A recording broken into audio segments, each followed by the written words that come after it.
Hey everyone, my name is Tony and welcome back to another video. In this quick tutorial, I'll show you how to sculpt a natural landscape terrain around this house, all in just a few steps using Artisan tool. Let's dive in.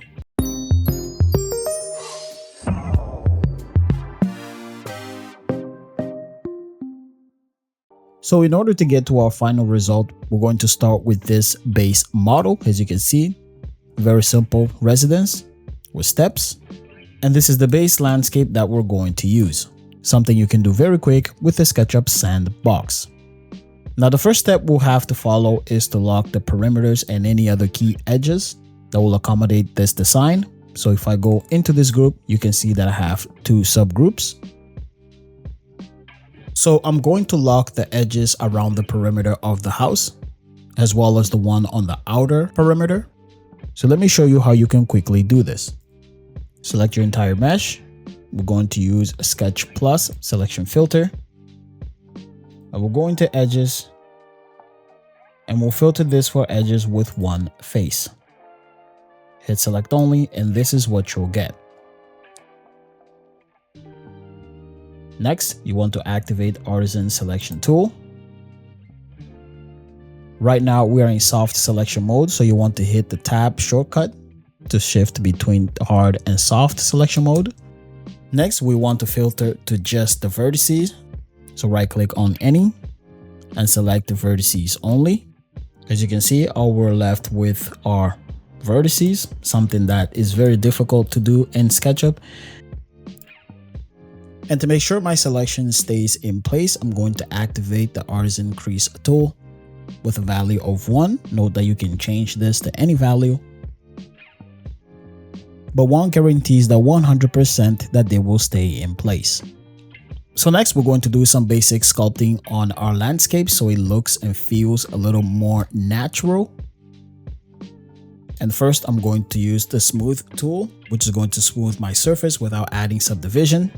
And if you keep an eye on the edges, you can see that they remain in place, while the rest of the landscape becomes smoother and looks a little more natural.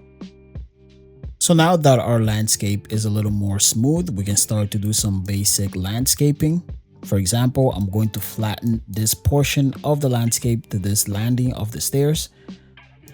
And we're also going to bring the landscape to match the height of the roof. So let's go into our group and I'll activate the sculpt brush, which is going to bring out these brush settings. You can adjust the settings with these parameter sliders, or you can use the shortcuts. For example, you can hold Control and the mouse wheel to adjust the radius. And you can use the up and down key to adjust the strength. And they're represented by the blue circle and the green circle on the cursor. So I'm going to increase my radius pretty high and I'm going to drop my strength pretty low. This is going to give me more control. And another important shortcut, you want to hold Shift to maintain the vertical displacement of the edges, so they can maintain its original position on all the other axes. So from here, I'm going to hold Shift and we're going to add vertical displacement to this part of the landscape so it matches the elevation on the roof. As always, you want to use shortcuts to move between different brushes. So I'm going to press Alt to change to the smooth brush, and I'm also going to hold Shift to maintain the vertical displacement. And I'm going to level this out by the roof. So with this combination, you can start to really be more intentional on your landscape. You can start to flatten certain areas so it feels a little more smooth. This could be really useful for a concept site plan. So I'm going to make a few more adjustments. Once again, holding Shift.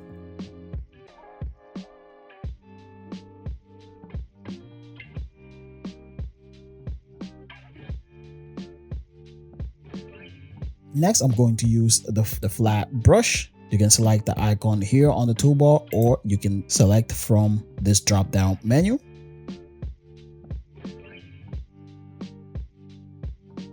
The great thing about the flat brush, you can reference an elevation to become the leveled area as you apply the brush.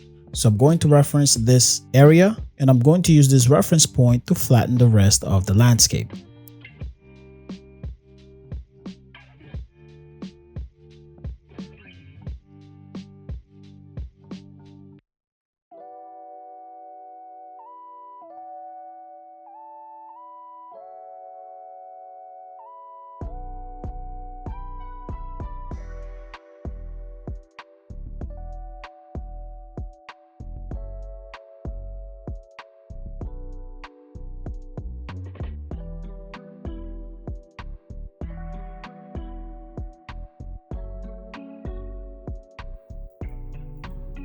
Now, just so this doesn't feel a little awkward, we can actually just bring this up to here. We can use the sculpt tool to bring this area down. So with the sculpt tool activated, press Ctrl so the displacement goes downwards, adjust the strength and the radius. And once again, hold Shift to maintain vertical displacement. I'm gonna try to keep this as subtle as possible. And that should do the trick. Once again, I can hold Alt to shift to the smooth brush and Shift to maintain vertical placement and smooth this area out so it feels a little more natural. So now that we finished the upper part of the landscape, we can continue that same workflow to adjust this bottom half. We're going to use the same combination of brushes to modify our landscape and add more specific details. This time I'm going to use the grade brush to create a consistent slope to connect this part of the landscape. So with this brush, we can enter the slope. Say you want to create a 5% slope on the landscape.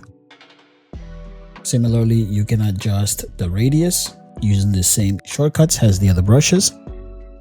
So this is a very subtle detail that I'm adding onto the landscape. We can add a roadway on top of this.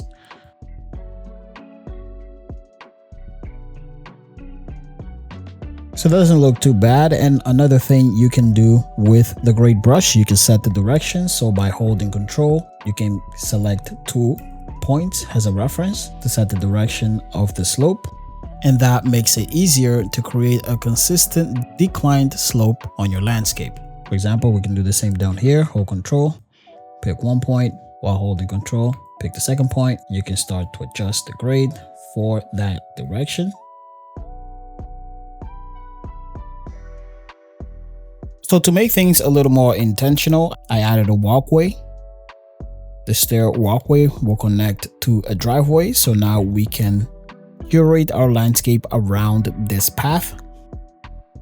So I'm going to use the sculpt brush to slightly clear the path for the walkway and the driveway and adjust the rest of the landscape to fit that profile. And once again, there's a lot of trial and error that you're going to have to experiment yourself to get the hang of all the tools and to understand how all the brushes work. But once you follow a simple workflow like this, you'll come to the conclusion that this is one of the best extensions you can have if you want to make organic modeling. And if you want a little bit more in-depth tutorial that shows you how to use these Artisan tools in greater detail, be sure to check the link in the description for a previous tutorial, as well as in the corner of the screen. So you want to fix little things like this, use the gray brush, find a surface to match to, hold Shift for vertical displacement, and with one click, follow that level so you can cover that entire gap, and that should do the trick. Now to complete the exercise, we can add the material so it looks like that. We can also scatter some trees across this entire landscape. And to achieve this, we can use the Sketch plus Sprinkle on Surface tool. So here I got some trees from the 3D warehouse. I'm actually going to check some visibility settings to smooth out our edges. Select the entire face, select Sprinkle on the Surface, and I'll start to select my components that I want to see spread across my landscape. And of course, we can adjust the density to increase the number. So we'll go to 50%. We get a nice little preview. And I can just keep clicking on my objects to add as many as I can until I'm satisfied. And of course, we have to do a little bit of a cleanup. So that's going to be all for this workflow, and the tools and workflow can benefit you on your next upcoming project. Once again, the links for the Sketch Plus tool and Artisan will be in the description.